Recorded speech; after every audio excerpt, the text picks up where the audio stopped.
14장 21절에서 24절 말씀입니다. 한 절씩 교도하겠습니다. 나의 계명을 지키는 자라야 나를 사랑하는 자니 나를 사랑하는 자는 내 아버지께 사랑을 받을 것이요 나도 그를 사랑하여 그에게 나를 나타내리라.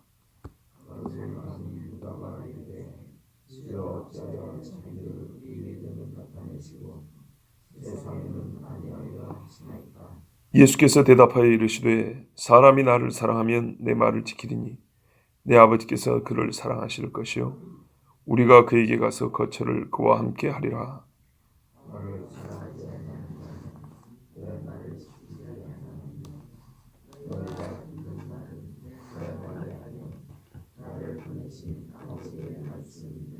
아멘. 나의 계명을 지키는 자라야 나를 사랑하는 자니 그랬어요. 순서는 계명을 지키는 것이 먼저일까요? 사랑하는 것이 먼저일까요?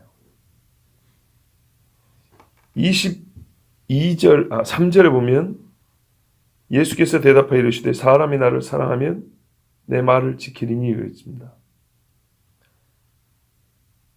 이것이 논리적이고 실제적인 순서입니다. 예수님을 사랑하면 말을 지킵니다. 그러면 21절에 나와 있는 요 말, 나의 계명을 지키는 자라야 나를 사랑하는 자니는 일의 순서가 아니고 증거를 먼저 놓은 겁니다. 사랑하면 계명을 지킵니다. 계명을 지키는 것은 사랑의 증거입니다.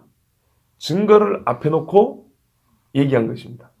그러니까는 글 쓴 순서가 진짜 순서가 아니고 문법을, 말의 어법을 보면 어떤 경우는 순서에 따라서 앞에 것을 진짜로 앞에 놓은 경우가 있고 어떤 거는 뒤에 것이지만 이것이 증명이잖아요. 증명을 앞에 놓고 이 말을 이렇게 시작하는 경우가 있기 때문에 겉보기는 계명을 지키는 것이 앞선 것처럼 보이지만 계명을 지킨다는 것은 사랑의 증거고 이 증거를 보니 나를 사랑하는 자다. 이 증거가 곧 나를 사랑을 증거하는 거다. 이렇게 얘기하는 겁니다. 21절에 나의 계명을 지키는 자라야 나를 사랑하는 자다 하는 말은 나의 계명을 지키는 그 사람의 나를 사랑하는 자다 그 말이죠. 나의 계명을 지키는 것을 보니까 나 사랑하는 사람이구나 이런 말입니다. 15절에 사실 이미 순서 나와 있습니다. 너희가 나를 사랑하면 나의 계명을 지키리라. 예, 사랑이 먼저입니다. 요거를 증거를 먼저 말하는 식으로 말씀한 겁니다. 그러니까 주의 계명을 지키면 우리가 뭘 알게 된다고요? 우리 주님을 사랑하는 사람이구나. 그러면 이 일의 결과, 주님을 사랑하여 계명을 지키는 일의 결과는 무엇이냐면 내 아버지께 사랑을 받을 것이요. 그랬어요. 그래서 보시면 내 계명을 지키는 자는 내 아버지께 사랑을 받을 것이요 이런 게 아니라 나를 사랑하는 자는 내 아버지께 사랑을 받을 것이요 이렇게 됩니다. 중요한 거는 사랑입니다. 사랑. 그렇죠. 너희가 이 사랑을 하게 되면 온 율법을 지킨 거다 이렇게 말했거든요. 이거는 그냥 사랑 안에 온 율법이 압축되어 있다는 그런 뜻이 되어 있지만 실제로 사랑하면 온 율법은 지키게 되어 있어요. 자동으로. 주를 사랑하는 만큼 지키게 되어 있어요. 베드로에게 네가 나를 사랑하냐고 주님 물어보셨죠. 이유가 다 있는 건데 실제로 그러고 나니까 어떻게 하냐면 네가 나중에 나이 들어서는 사람들이 네 마음대로 가지도 못하고 묶고 높이 들으니까 남의 달아 죽인다. 그랬거든요. 그렇더라도 네가 나를 예전처럼 떠난다 안 떠난다고요? 안 떠난다는 얘기입니다. 자, 주를 사랑하는 사람이 주시는 하나님의 상은 뭐냐? 아버지께 사랑을 받고 주님도 그를 사랑한다 그랬어요. 주님은 이미 사랑을 받죠. 그러나 이게 어떤 차원인지 설명을 드렸어요. 본래 우리는 아버지께 사랑을 받아서 주님을 사랑합니다. 그런데도 이 사랑을 받고 더 받을 줄 아는 사람이 있고 받는 게 좀 서투른 사람이 있다 그랬죠. 내 자식이니까 5명 다 사랑하지만 부모를 더욱 순종하는 애가 있고 부모에게 더 공경하고 더 이쁨 받으려고 하는 그런 애가 있어요. 이런 애들은 어떻게 해요? 떡을 하나 더 준다고요. 그러니까는 미운 새끼 떡 하나 더 준 게 아니라 실제로는 이쁜 놈만 떡 하나 더 주는 거예요. 학교에서 급식 배식할 때도 이쁜 애는 좀 더 주는 겁니다. 그런 거죠. 유산을 남겨줘도 말 안 듣고 이 유산 도박으로 다 날리는 아이들한테 유산을 남겨주는 게 아니고 그렇지 않죠. 작은 애들 남겨주죠. 실제로 이게 우리 집안에서 있었던 일입니다. 우리 증조 할아버지가 우리 할아버지가 장남인데 할아버지한테 줘야 될 거를 작은 아들한테 준 뭐 이런 일이 있었다고 옛날에 그리 들었어요. 그래서 주변 사람들이 같이 슬퍼해 주었다고. 우리 할아버지 식구가 많은데 증조 할아버지가 오죽했으면 그랬을까. 예, 뭐 또 우리 할아버지를 욕하면 안 되는데 우리 할아버지 요거를 좋아하셨거든요. 예. 그러니까는 이게 증조 할아버지가 보기에 야, 이 아들한테는 내가 이것도 맡겨주고 저기 사실 큰아들이니까 옛날 사람들이니까 해주고 싶지만은 그래가지고는 이거 오히려 잘못되겠다. 그러니까 안 준 거예요. 다른 자식들 공부도 많이 시키고 재산 주고 이렇게 한 거예요. 자, 주님을 사랑하는 사람은 주님이 그를 어떻게 해요? 더 사랑해서 그에게 나타내 줍니다. 바로 이게 아브라함 이야기에서 대표적으로 그 예를 볼 수 있다고 그랬습니다. 아브라함은 나의 벗신이 그랬죠. 내가 어떻게 할 일을 아브라함에게 숨기겠느냐? 모든 사랑하는 주의 사랑을 받은 사람이 구원받는 자였지만 구원받는다는 것이 뭐랄까 하나님의 보편적 사랑이라면 누구에게나 주시는 사랑이라면 믿는 자이죠. 그런데 그 구원을 받고 더욱 주님을 가까이 하고 더욱 순종하는 사람에게는 주님이 하나 더 보여줍니다. 더 가르쳐줍니다. 다니엘만 구원받았겠어요? 그건 아닙니다. 예레미야만 그랬겠어요? 예레미야만 하나님을 경외했겠어요? 가만 찾아보면 예레미야서에도 예레미야 말고도 여호와를 믿는 사람 또 있습니다. 그런데 하나님이 택하여 사명을 주기도 하지만은 주님 앞에 정말로 그 마음을 드리는 사람들에게는 주님이 하나를 보여줘도 더 보여줍니다. 제자 12명이지만 3명만 유독 주님이 더 가르쳐주고 더 데리고 다니고 이것도 다 이유가 있는 겁니다. 자, 이제 그런 사람에게는 어떻게 하냐? 나를 나타내리라 그랬어요. 나타나 주신다는 거예요. 그에게 보여준다는 겁니다. 가깝게는 예수님이 부활하셔서 보여준, 자기를 보여준 500의 형제를 들 수 있습니다. 예수님이 이 땅에 계시면서 예수님한테 떡 얻어먹은 사람만 몇 명입니까? 엄청나게 많은 수입니다. 세상에. 병 고침을 받은 사람은 사실 성경에 기록된 것은 극히 일부라고 했어요. 요한복음 끝에 뭐랍니까? 주님이 하신 일을 다 기록할 것 같으면 이 세상에는 감당하지 못한다고 했어요. 그렇지만 주께서 부활하셔서 나타내 준 사람은 극히 일부분이다. 이걸 통해서 우리가 알 수 있는 건요, 바로 이 말씀 그대로입니다. 아, 이 사람들이 주님을 사랑했던 사람들이구나. 우리가 이거를 깨닫습니다. 성경에서 성경을 보면 왜 이 사람들 뿐일까? 사랑한 사람들이라고 지금 몇 번을 강조해 줍니까? 보세요. 유다도 이게 궁금했어요. 가룟이 아닌 유다라고 불리는 제자가 또 있었어요. 22절에 가룟이 아닌 유다가, 가룟이란 동네입니다. 가룟 동네에서 난 유다가 아닌 다른 유다가 이르되 주여 어찌하여 자기를 우리에게는 나타내시고 세상에는 아니하려 하시나이까. 이상한 거예요. 지금 주님이 이 땅에서 자기를 보이시려고 여기도 갔다가 저기도 갔다가 얼마나 많이 보이셨습니까? 또 어쩔 때는 가만히 있으면 동생들이 자기를 세상에 알리고자 하는 사람이 가만히 있는 사람이 어디 있습니까? 가서 보여야지. 예루살렘에 올라가소서 하고 동생들도 막 그랬죠. 그래서 주님이 좀 늦었지만 초막절에 또 예루살렘 올라가셨습니다. 그렇게 수없이 돌아다니신 분이 왜 지금은 아닌 것 같은데 조금 있으면 그랬단 말이죠. 조금 있으면이 뭔지는 정확히 몰라도 왜 그때는 세상에게 안 보이고 우리에게만 나타내시려고 하십니까? 그러니까 지금하고 다르게 자기를 보이시려고 합니까? 유다가 이렇게 물어봤어요. 나의 계명을 지키는 자라야 나를 사랑하는 자. 요 사람에게만 주님이 나타내 주신다 했죠. 그런데 이 사람을 유다는 어떻게 받았습니까? 우리라고 받았습니다. 22절에 우리에게는 나타내시고, 주님은 나의 계명을 지키는 자, 나를 사랑하는 자에게 나타난다 그랬는데 유다는 이 말을 그대로 받았죠. 그러니까 보세요. 제 해석이 틀리지 않다 이 말입니다. 제가 뭐라 그랬죠? 주님을 사랑하는 자에게 주님이 나타내는데 곧 부활 후에 게바와 12제자와 500의 형제, 바로 이 사람들이 주님을 사랑하는 사람이었다 이렇게 말했죠. 유다가 이거를 분명히 말해서 자기를 그 주님을 사랑하는 사람에게 포함시키잖아요. 그죠? 베드로도 아니고 다른 제자 중에 한 사람입니다. 아직까지는 그 유명한 제자도 아닙니다. 그 중에 자기를 포함시킨 다음에 떳떳하게, 담대하게 주님을 사랑하는 자 우리 왜 우리에게는 나타내시고 저 사람들은 안 합니까? 이렇게 말하고 있다고요. 그런데 주님이 실제로 부활하신 다음에 누구에게 나타났어요? 제자들이 한 방 있는데 내니 두려워 말라 하고 자기를 나타내 주셨죠. 특히 막달라 마리아 보세요. 제일 먼저 나타내 보여주신 분, 그 사람이 뭐냐면 막달라 마리아입니다. 주님을 얼마나 사랑했습니까? 그죠? 그 가장 사랑한 여인에게 주님이 자기를 먼저 보내주셨습니다.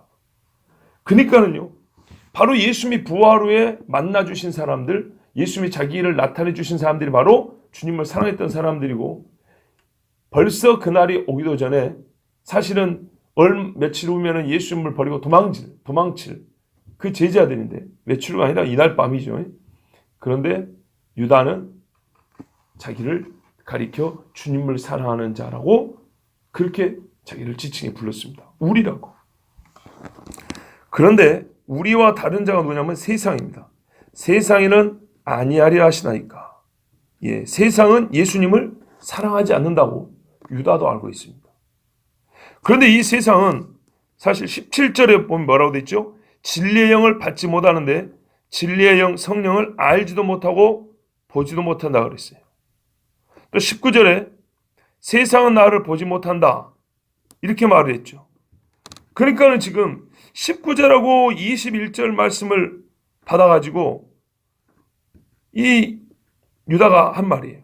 19절에서 20절을 보면 세상은 나를 보지 못할 것이고 너희는 나를 볼 것이다. 예수님이 이렇게 말했고, 또 나를 사랑하는 자가 본다 그랬으니까, 사랑하는 자가 나타난다 했으니까 너희는 나를 볼 것이고 나를 사랑하는 자가 나를 본다 그랬으니까 유다는 그러면 우리라고 말한 것이고, 예수님은 제자들이 이미 나를 사랑하는 너희라고 이렇게 지칭했던 겁니다.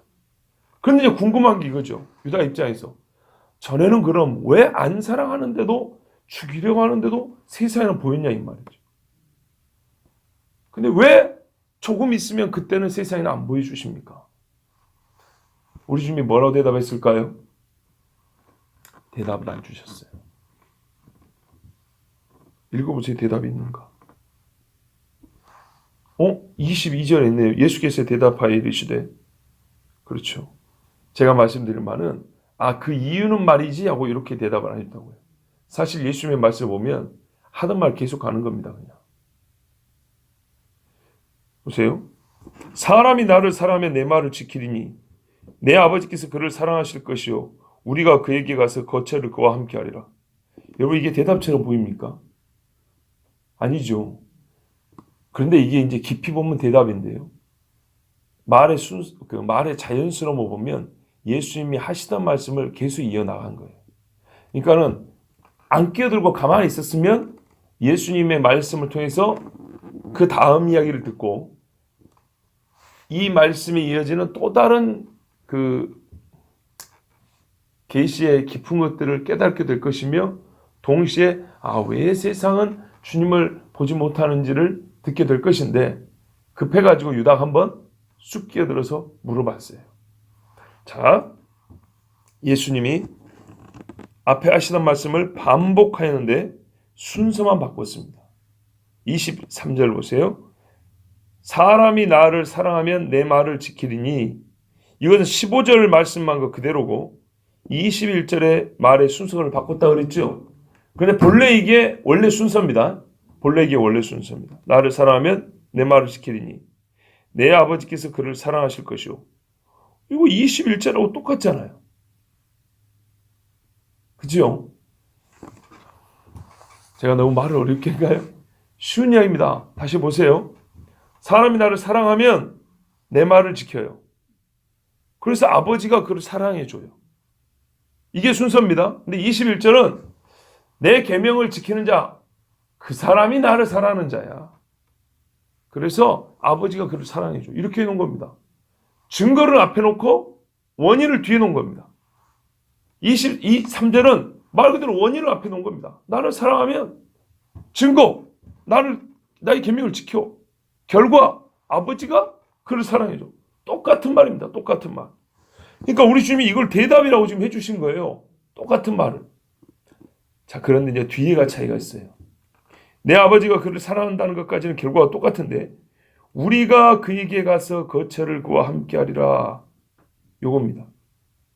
이게 유다의 질문에 대한 대답이면서 주님이 조금 더 이어가시려고 했던 말씀이에요.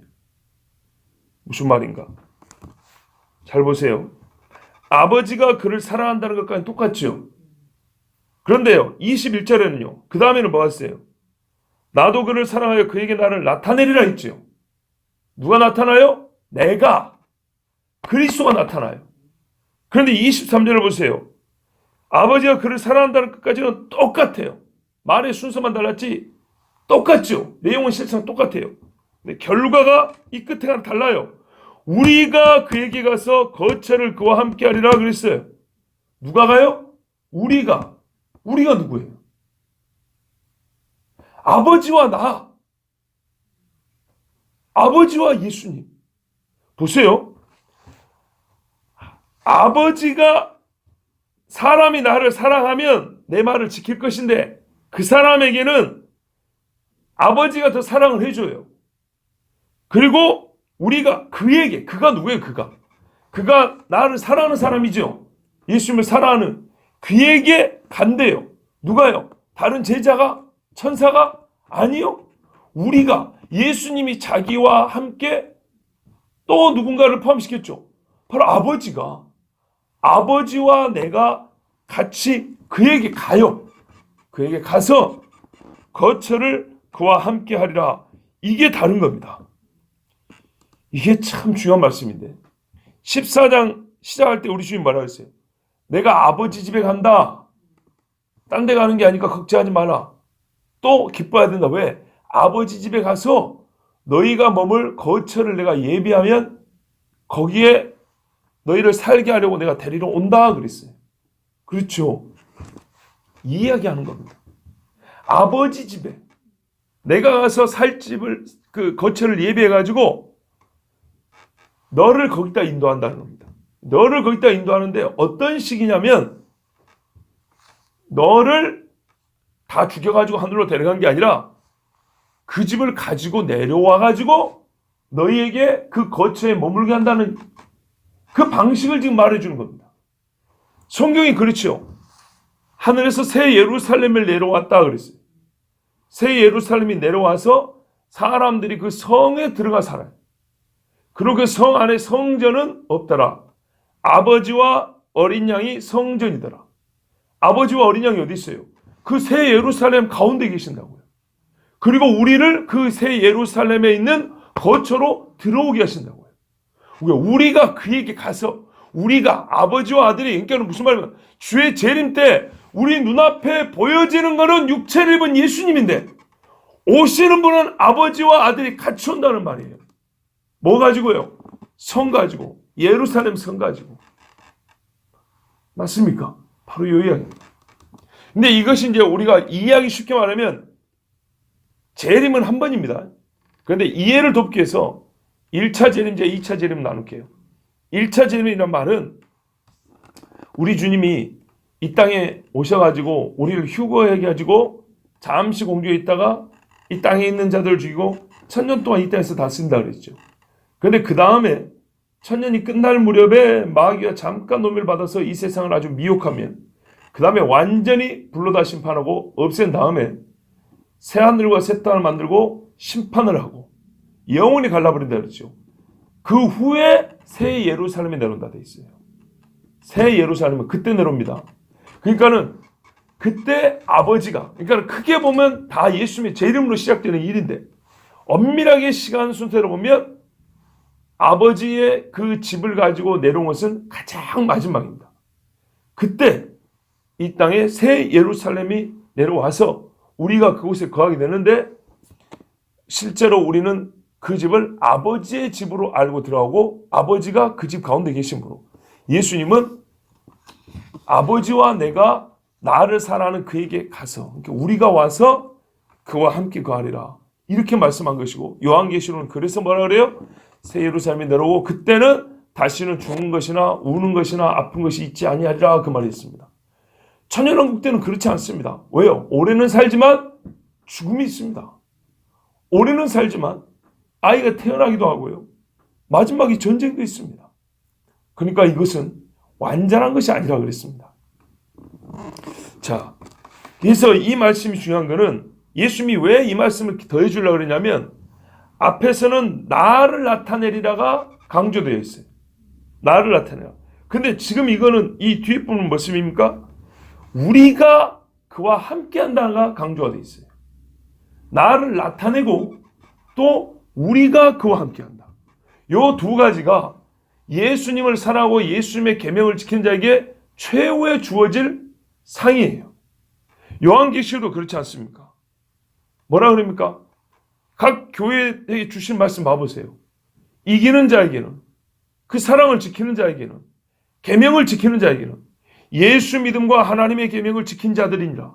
그들이 죽어도 주님 앞에 나아가고 이 살아있을 때도 그 이기는 교회들에게 그 이긴 자들에게 주님 주시는 상이 있지요. 이기는 자에게는 내가 무엇을 주리니 무엇을 주니 보면 전부 다 바로 이 말씀 안에 다 들어갑니다. 내가 그에게 나타내 주리라. 또한 그와 함께 내가 영원히 거하리라. 다 그 말씀입니다. 왜냐하면 새롭게 주어질 아버지 집 안에서 그들이 기둥도 되고 그 집 안에서 면류관도 받고 그 집에서 먹는 양식을 먹고 다 그렇게 되어 있습니다. 자, 그런데 우리가 여기서 좀 안타까운 우리의 이 좀 부족한 이 말씀 지식에 대해서 깨닫습니다. 뭐냐면 우리는 주님 재림할 때 있을 일에 관하여 주님을 다시 본다. 새 예루살렘이 내려온다 그랬지만 이것을 아버지와 함께 영원히 거한다는 말씀과 연결시키지 못했습니다. 그러니까 요한계시록 읽을 때는 그때는 하나님께서 하나님께서 사람의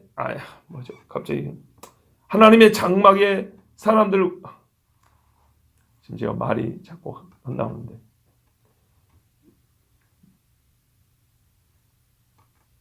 뭐죠? 하나님의 장막이 사람들과 함께 있어. 왜 이렇게 말이 안 나오냐면요. 사실은 제가 준비한 말은 짧은데 이 말씀을 이해를 시켜드리려고 보면 말이 이제 반복이 되죠. 몇 번 반복하면 제가 무슨 말이면 미안한 마음이 들어요. 말을 반복을 하면 설교자 입장에서는 그래요. 듣는 분들에게 괜히 시간만 많이 가고 그 소리 알아먹었는데 또 막 자꾸 하는 것 같아서 미안한 마음이니까 마음이 급해져가지고 그러다 보면 뒷말이 이렇게 잘 안 떠오르게 되어 있습니다. 자, 성경 보면 하나님의 장막이 사람들과 함께 한다 그랬죠. 이 말씀 읽을 때는 그냥 그렇게 받아들였는데 이것이 주의 재림과 연결된다는 생각을 잘 못 해봤다 이 말이에요. 근데 우리 주님은 여기까지 가르쳐 주시라고 처음부터 말을 쭉 이어가는데 중간에 유다가 들어와서 어떻게 자기를 우리에게는 나타내고 지금까지는 다 나타내 보여줘 놓고 왜 그때는 저 사람들에게 세상에는 안 나타내 줍니까 하고 이제 궁금하니까 이리 물어봤는데 주님은 아직 하시는 말이 안 끝났어요. 앞에서도 그런 경우 있었어요. 어떤 경우 물어보니까 대답할 가치가 없어서 그냥 넘어간 경우 있었어요. 이거는 가치가 없어서가 아니라 하시던 말씀을 쭉 하면 보세요. 일관성이 있잖아요. 지금 사랑하는 자고 쭉 하면 들으면 원래 답이 다 나오게 돼 있어요. 근데 잠깐 유다가 끼어들어오니까 따로 대답을 주지 아니하시고 하던 말씀을 쭉 갔어요. 그리고 하던 말씀을 쭉 하니까 이제 유다가 이해를 하게 됩니다. 왜 그러냐면 그때는요. 가깝게는 재림 때지만은 가깝게는 부활 때지만 멀리는 이 말씀은 재림 때까지 연결되는 말씀이란 말이에요. 그리고 그들에게 나타나지 않는 이유는 그들이 나를 사랑하지 않기 때문인데, 사랑하는 자에게만 우리 주님이 자기를 나타낸다고 작정하신 것은 자기만 오는 것이 아니라 아버지가 함께 오는데, 그 아버지의 계명을 지키지 않는 자들은 정말 아버지가 그들을, 표현이 그렇지만은 만나주지 않으세요. 아버지가 자기 계명을 지키는 자들에게는 가서 그에게 나타내 주시지 않으세요. 예수님도 아버지와 동일하신 거예요. 맞죠? 동일한데 예수님은 육을 입고 이 땅을 구원하기 위해서 우리에게 주신 중보자의 사명을 감당한 분입니다. 근데 성부는 중보자로 이 땅에 오시는 분이 아니에요. 아시겠죠? 성부는 순전히 믿는 자에게 자기의 영광을 보여주시는 분이지, 믿지 않는 자에게 나를 보고 믿어라 하고 그렇게 나타난 분이 아니라고. 자, 우리 주님 계속 말씀 이어갑니다. 나를 사랑하지 아니하는 자는 내 말을 지키지 아니하리니. 여기에 답이 있어요. 너희가 듣는 말은 내 말이 아니요 나를 보내신 아버지의 말씀이니라. 자, 아버지가 왜 예수님을 사랑하는 자를 사랑하는지 이유가 들어있어요. 예수님을 사랑하는 자는 예수님의 말씀을 지키죠. 근데 예수님의 말씀은 사실은 아버지의 말씀이죠. 아버지의 말씀을 지키는 자가 아버지를 사랑하는 자고, 그에게 아버지는 자기를 나타내 주시는 거예요. 그런데 주님이 정말 마지막에 영광으로 올 때는 이 아버지와 함께 온단 말이죠. 근데 이 아버지가 함께 하여서 그에게 가서 거처를 함께 해주는 자, 이 사람들은 말이죠, 주님을 사랑하는 자지, 그렇지 않은 자에게는 아버지가 그와 함께 하잖아요. 함께 하려면 당연히 자기를 나타내 보여주셔야죠.